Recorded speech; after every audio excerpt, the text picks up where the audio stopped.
O Governo do Estado de São Paulo, por meio da Secretaria de Cultura e Economia Criativa, apresenta... Olá, meu nome é Marcelo Soler, eu sou diretor teatral, teatro educador, professor universitário com mestrado e doutorado numa pesquisa em teatro documentário e faço parte de um grupo que tem o nome de Companhia Teatro Documentário. Talvez seja por isso que eu estou aqui para a gente conversar um pouco sobre teatro documentário.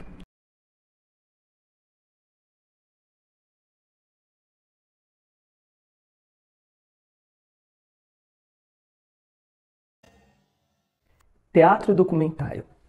Se existe um termo específico para designar uma maneira de fazer e pensar teatro, é porque existe uma peculiaridade, um modo também específico de se fazer e de se pensar. E é isso que a gente vai ver aqui, essas especificidades. Só que a gente não pode pensar que isso é um rótulo e que a gente vai estar rotulando as coisas. Não. Vamos tentar entender quais são os princípios que fazem com que maneiras de se fazer teatro sejam associadas a esse termo, teatro documentário. Uma das coisas que a gente precisa pensar é que esse termo não surgiu do nada. Existe uma tradição no fazer teatral que está associada a esse termo. Uma outra coisa é que vários grupos que fazem teatro documentário fazem de uma maneira diferente, diversa. Ou seja, não é porque eu chamo ou coloco aquilo que eu estou fazendo como teatro documentário que eu vou seguir uma regra, algo determinado. Então vamos lá, vamos entender o que seria teatro documentário.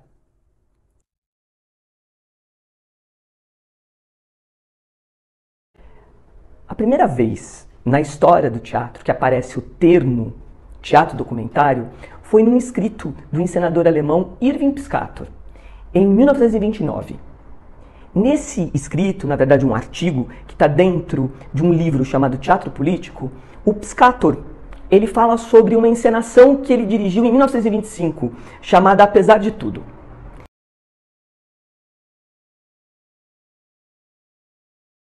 Esses trechos eram projetados na encenação, e os atores dialogavam com essas projeções. Veja, já estou adiantando algumas coisas que em breve a gente vai discutir sobre como a gente trabalha com as fontes documentais em teatro documentário. Mas bem, o Piscator, nessa época, escreve um texto cujo título era Drama Documentário. E esse texto passa a ser a base de vários outros estudos sobre teatro documentário. Bem, mas a gente não está aqui para fazer um levantamento da história do teatro documentário, ou como no século XX, agora no século XXI, vários grupos, vários realizadores trabalharam de maneiras distintas o que a gente chama de teatro documentário. Mas a gente está aqui para discutir os princípios comuns a todos eles. Vou começar agora a falar sobre um princípio que parece ser meio óbvio. Se eu quero fazer um documentário cênico, ou se eu quero fazer um documentário cinematográfico, é porque eu tenho a intenção em documentar. Mas aí a gente fica com a pergunta, o que é documentar? Então vamos lá. No processo de documentação, a gente procura construir o passado. Como assim construir o passado? Aí que tá. O passado não é algo dado. Ele precisa ser revisto, ser construído. A gente atribuir sentido àquilo que passou. Só assim ele se constituirá no passado. Vou explicar melhor. Por exemplo, uma lembrança que você tem. Quando você relembra essa lembrança e tenta atribuir sentido àquilo que aconteceu, parece que ela fica mais viva. Você compreende melhor ela. Então a gente poderia dizer que aquele que quer documentar, quer olhar sobre uma experiência que passou e tentar entender o que aconteceu. Mas veja, partindo de um ponto de vista, a experiência que ocorreu já ocorreu. Quando eu me lembro e tento reorganizar ela, tento atribuir sentido, eu já estou refazendo, reconstruindo. Então, o processo de documentação, o documentar, seria a gente reconstruir uma experiência vivida. Veja, tanto no teatro quanto no cinema, existem realizadores que têm essa vontade. O verbo documentar também nos lembra uma palavra: documento.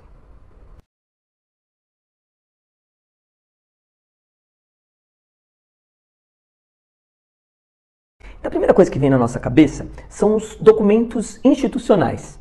Carteira de identidade, registro de nascimento, são aqueles oficializados, institucionalizados. Vamos partir deles para a gente entender melhor o que seria o documento. Veja, um registro de nascimento, como o nome já diz, é um registro. É uma maneira da gente lembrar, institucionalmente, que dia você nasceu, ou a pessoa que está registrada nasceu, o nome dessa pessoa, o local. Então, é um registro feito para a gente se lembrar. Um documento. Documenta, atesta, relembra algo. Faz com que o passado seja evocado. Vejam, existem documentos não institucionalizados. Então, por exemplo, eu posso dizer que uma fotografia minha é o documento que registra uma determinada idade que eu tinha, aquela que eu tirei a foto. Ele quase atesta que houve uma época em que eu tinha 12 anos de idade e que eu tinha uma cara, tinha um jeito, que está ali na foto. Veja, não sou eu, mas o registro, a impressão daquela época. O relato oral também pode funcionar como documento, a partir do momento que eu registro, através da minha fala, uma experiência que eu vivenciei.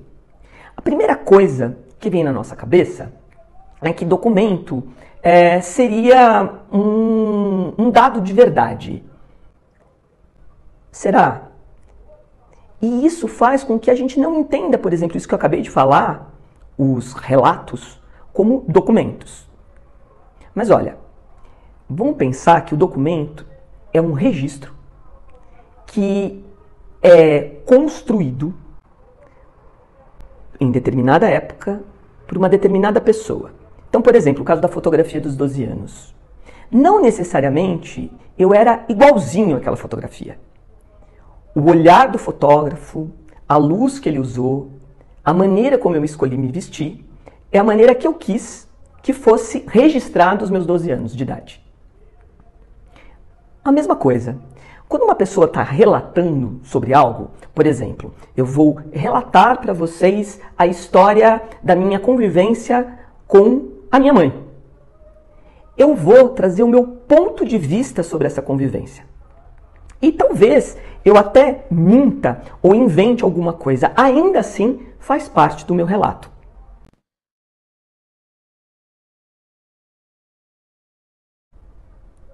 Um outro exemplo de documento, para a gente entender melhor a dualidade do que é documento, é a Carta de Pero Vaz de Caminha. A Carta de Pero Vaz de Caminha é um relato por escrito do viajante português ao se deparar com as terras brasileiras. A gente não pode dizer que o Brasil era exatamente daquela maneira como Pero Vaz de Caminha o descreveu, mas é o ponto de vista de um português diante das terras brasileiras. Então vejam, sempre a gente precisa contextualizar, a gente precisa saber quem ou que instituição produziu aquele documento, qual que é o intuito dessa produção e o que ele pretende registrar. Por que eu estou dizendo isso? Porque no processo de documentação, a gente vai atrás de documentos. Se a gente tem a intencionalidade de documentar, se a gente quer construir esse passado, a gente vai em busca de registros, de lembranças desse passado, para a gente conseguir traçar uma nova organização dele. Então, lidar com os documentos é algo que faz parte daquele que intenciona documentar.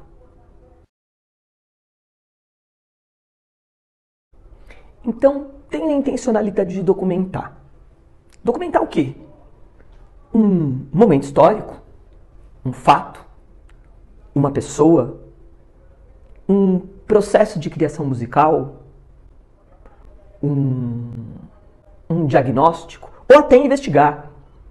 A partir de uma investigação, eu posso documentar ou dar um depoimento do que pode ter acontecido. Enfim, é a busca pela reconstrução do passado.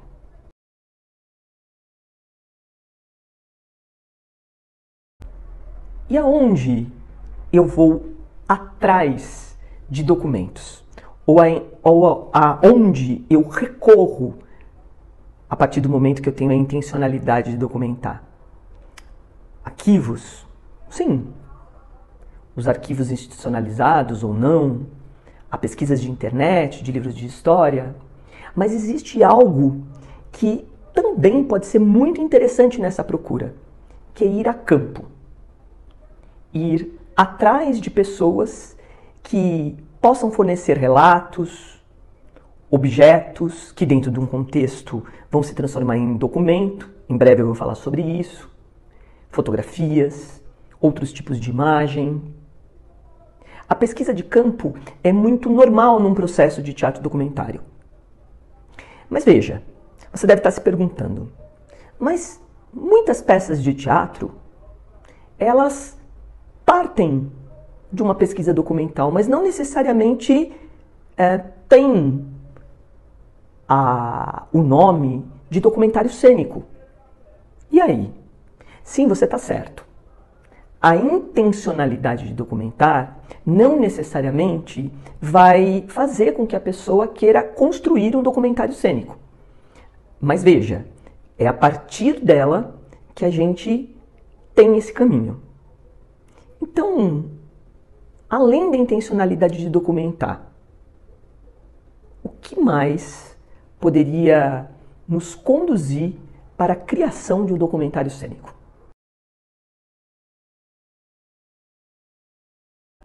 Quando a gente estava conversando sobre a intencionalidade de documentar, que seria um dos princípios para a gente realizar um documentário cênico, eu disse que em algumas produções teatrais a pessoa parte para um processo de pesquisa documental, mas não necessariamente constrói um documentário cênico. Dentro dessa pesquisa, ela pega documentos, e a gente já falou um pouquinho sobre isso, para criar uma dramaturgia. A partir desses documentos, a partir de fatos reais. Só que esses documentos não vão para a cena, não aparecem enquanto documentos. Talvez esteja aí um dos diferenciais para a gente perceber quando a gente quer fazer um documentário ou não. Além da intencionalidade de documentar, eu quero explicitar essa documentação. Então, de alguma maneira, eu vou levar para a cena os documentos e jogar com eles nas construções de cena. De alguma maneira, se eu explicito os documentos, eu quero mostrar que eles são registros de alguma coisa. E eu quero estimular em quem está assistindo um efeito de lembrança. É como se eu estivesse diante de uma reconstituição ou reconstrução de algo que se passou. Então, por exemplo, naquele caso que eu falei de uma pesquisa de campo, às vezes o documentário cênico parte da construção ou da rememoração do que foi essa pesquisa de campo, por exemplo. Ou quando eu quero questionar ou quero trazer determinado momento histórico, eu faço uso de documentos em cena para efetivar essa lembrança em quem está assistindo. Ou apresentar os registros desse momento, para que ele se presentifique em cena. Então veja, eu assumo que trabalho com os documentos. E isso faz com que atores, diretor e equipe se deparem com um jogo muito específico do teatro documentário, que é como a gente trabalha em cena com esses documentos, como a gente traz teatralidade para o jogo com esses documentos.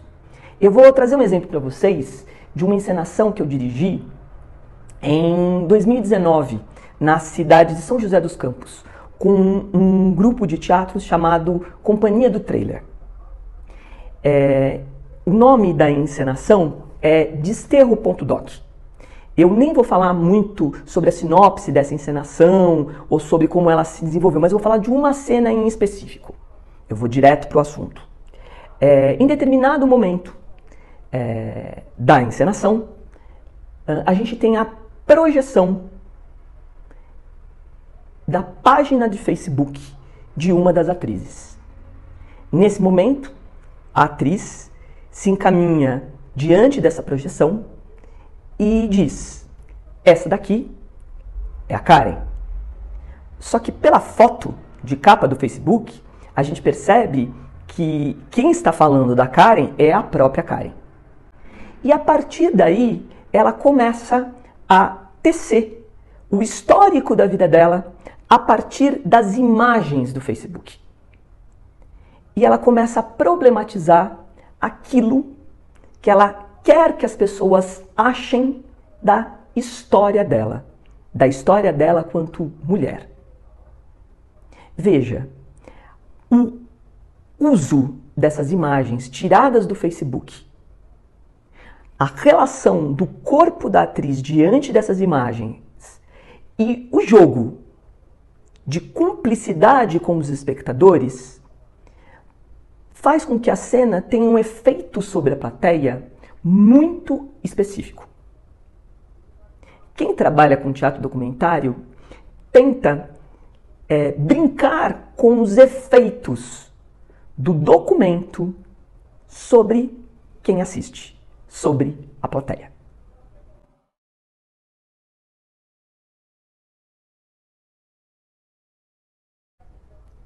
Então o que a gente pode perceber que a intencionalidade em documentar provoca a necessidade de se buscar fontes documentais, documentos. E que o diferencial de uma proposta de teatro documentário é levar esses documentos para a cena, em sua materialidade física. Mas a gente precisa se lembrar que um documento pode ter o status de documento a partir do seu contexto. Então, por exemplo, se eu quero levar para a cena a roupa que minha mãe usava, estou fazendo um processo em que eu falo sobre a minha relação com a minha mãe. Esta roupa só vai se configurar como documento para a plateia se a plateia associar aquela roupa à mãe. Por quê? Porque para o ator, para a atriz, isso já existe, já se efetiva, mas isso está no universo interno dela ou dele. A plateia não tem acesso a esse universo. Então, uma outra questão que os encenadores, as encenadoras, os atores, as atrizes, a equipe que trabalha com teatro documentário se deparam é com essa questão. Como eu explicito cenicamente o documento.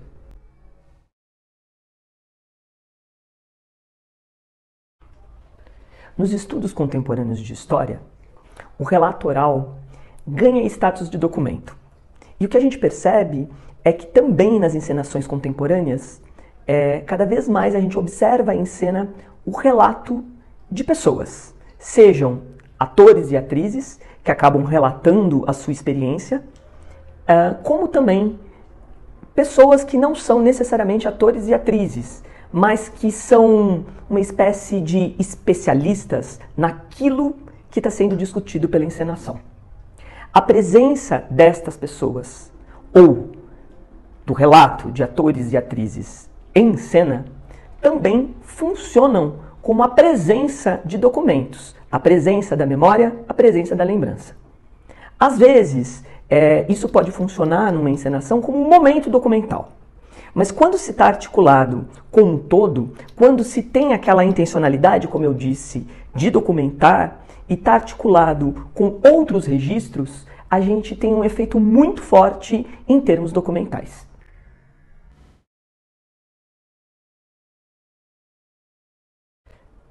Também no ano de 2019, na cidade de Bauru, eu tive a oportunidade de dirigir um grupo chamado Protótipo Tópico. Eles me chamaram porque eles estavam interessados em documentar um fato que ocorreu naquela cidade em 1970. O assassinato de uma menina, Mara Lúcia.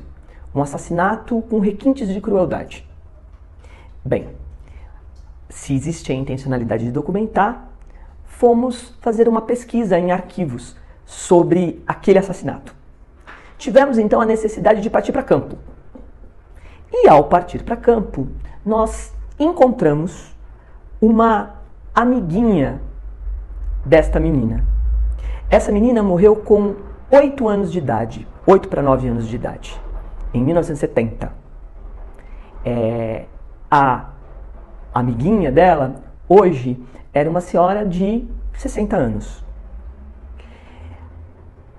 Ao conversar com essa senhora, a gente descobriu coisas que nos registros, na documentação, tanto policial quanto jornalística, a gente nunca teria acesso. Por exemplo, descobrimos que Mara Lúcia gostava muito de brincar na chuva e que no dia em que o corpo dela foi encontrado, segundo esta amiguinha, chovia demais. O elemento chuva passou a fazer parte da encenação e de alguma maneira ele evocava a lembrança de Mara Lúcia. Vejam, o trabalho com os documentos não precisa ser feito de maneira rígida. Ele pode e deve ter um viés poético. O relato oral desta amiguinha percorreu a encenação inteira, trazendo um efeito estético muito forte de recordação e lembrança, e afastando o teor policial daquele fato.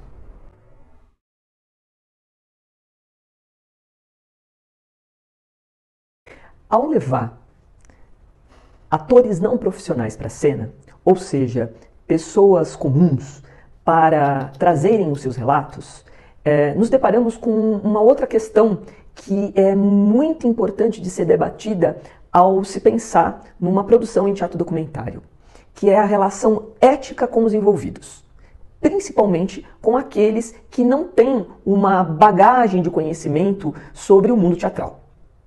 Primeiramente, assim como os atores, como a equipe que está desenvolvendo o projeto teatral, é muito interessante que eles também não estejam alienados do modo de produção e alienados do discurso.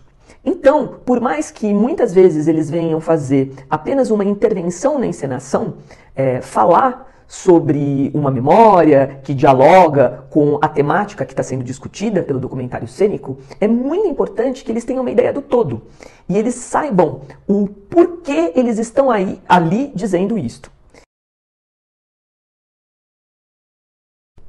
Em 2016 e 2017, a Companhia Teatro Documentário, que eu faço parte, apresentou no cemitério da Vila Mariana a encenação Terra de Deitados. A encenação partia da seguinte questão: um cemitério, as tumbas de um cemitério podem revelar que histórias? Que histórias estão soterradas ali? Essas histórias podem revelar questões de amplitude coletiva, para além dos indivíduos enterrados nessas tumbas? Então, resolvemos contar a história de um dos túmulos. Vejam, os espectadores eram convidados a assistir um documentário cênico dentro de um cemitério e se deparavam com uma história de um túmulo que estava ali, materializado, presente. A força documental desse fato se fazia sentir nos espectadores.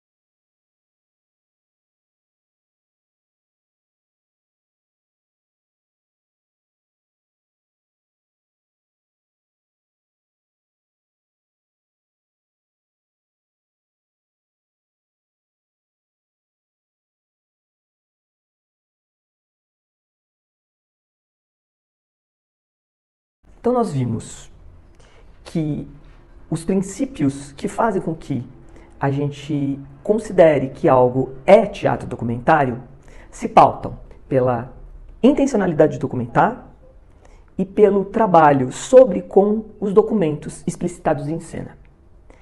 Essa questão da explicitação nos leva ao terceiro e principal princípio do trabalho em teatro documentário, que é o estabelecer um impacto documental.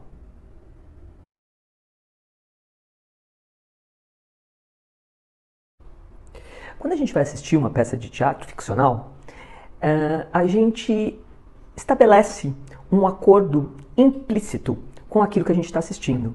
A gente sabe que aquilo foi feito, construído a partir da imaginação de um grupo de pessoas. Por mais que possa ter partido de fatos reais, ainda assim, esses fatos foram recriados. Mais do que isso, não existe um comprometimento em trabalhar com registros ou se ter uma relação histórica com o que está sendo dito. Este pacto faz com que a gente assuma que estamos diante de uma ficção. E a gente aprecia aquilo. E muitas vezes, por alguns instantes, a gente até se esquece que é uma ficção e vivencia aquilo como a realidade imediata, dependendo da proposta estética do encenador. No teatro documentário, o pacto é outro. Nós sabemos que estamos diante de dados retirados diretamente da realidade, os documentos, que são registros e que evocam a memória de algo que aconteceu. Então, o efeito estético disso sobre nós é diferente da ficção. Não é melhor nem pior. Para vocês entenderem melhor, pensem no seguinte. Vocês estão diante de uma pessoa que começa a falar sobre um estupro. E começa a falar que aquele estupro é o dela. Ela foi estuprada. Quando a gente escuta uma atriz falando disso, a partir de um texto que ela se apropriou, escrito por um dramaturgo, escrito por ela mesma, mas que não necessariamente reflete o acontecimento com ela ou com uma outra pessoa, nós temos um efeito sobre nós. Esse efeito vai variar muito a partir do que a gente pode dizer qualidade artística, principalmente da interpretação dessa atriz. Aquilo que eu disse, às vezes a gente se esquece que estamos diante de algo que foi criado da imaginação de alguém. E a gente vivencia como se a gente estivesse diante mesmo de uma pessoa que foi estuprada. Quando, em cena, nós temos uma pessoa que relata o seu próprio estupro, o efeito sobre nós é diferente. É como se a força da realidade nos atravessasse. E nós temos uma experiência diversa da ficção. Como eu disse, não estou falando melhor, pior, mais forte ou menos forte, mas diversa. Então, o interesse de um encenador que opta por montar um documentário cênico está nisso. O interesse nesse efeito. Como os registros de realidade atravessam o espectador e como se pode trabalhar com eles segundo uma intencionalidade comunicacional determinada.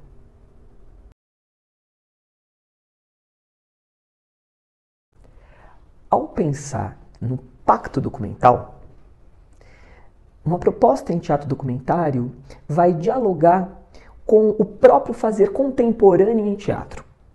Por quê?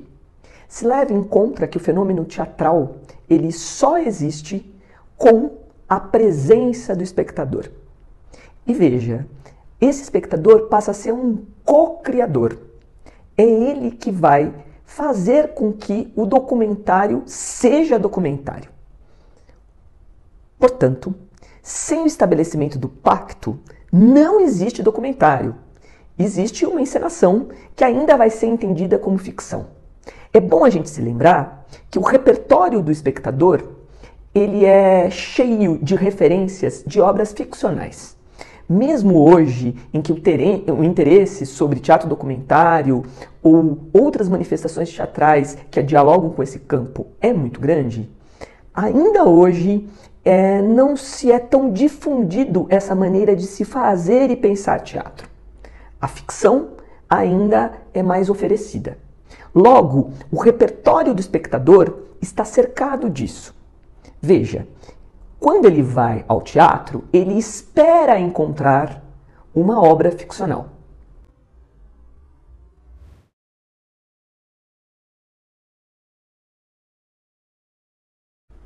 Então, se temos a intencionalidade de documentar, se estamos diante de dados documentais, documentos, e nós elaboramos cenas partindo deles, explicitando eles, nós queremos estabelecer com a plateia que aquilo são documentos mesmo e que nós queremos documentar. É o pacto documental. A pergunta que se faz é: e como a gente pode estabelecer esse pacto? Vejam, a gente pode estabelecer da maneira mais direta possível. Por exemplo, revelando para a plateia, logo no início da encenação, que se trata de um documentário cênico. De alguma maneira, principalmente em termos de uma plateia que já foi ao cinema ou já assistiu alguma coisa na TV, que tem o termo documentário, ela vai ter uma base e vai entender que aquilo que ela está vendo é parte de uma relação ou outra com a realidade. Né? A plateia já tem uma bagagem enquanto espectador. Quando eu digo uma bagagem, eu estou dizendo que essa plateia já assistiu filmes, programas de cunho documental e sabe que a relação é diversa da relação com a ficção. Uma outra maneira de estabelecer o pacto documental é uma maneira, digamos, mais sutil. Ao longo da encenação, o encenador começa a dar pistas para a plateia que ela está diante de um documentário cênico. Assim, em 2011, o encenador Nelson Baskerville faz com Luiz Antônio Gabriela um documentário cênico que parte da vida, da história do irmão do próprio diretor. Encenada pela companhia Monzá, aqui de São Paulo, esse documentário cênico ele começa a apresentar sutilmente os dados de realidade, os documentos, revelando para a gente que aquilo que está sendo contado se refere à história do diretor daquela peça. Em vários momentos, os próprios atores revelam para a plateia que eles estão assumindo os papéis, por exemplo, do diretor daquela encenação, ou do pai do diretor daquela encenação, ou do irmão do diretor daquela encenação. E isso vai estabelecendo com a plateia uma outra relação do que ela vê. E isso interessa para o diretor.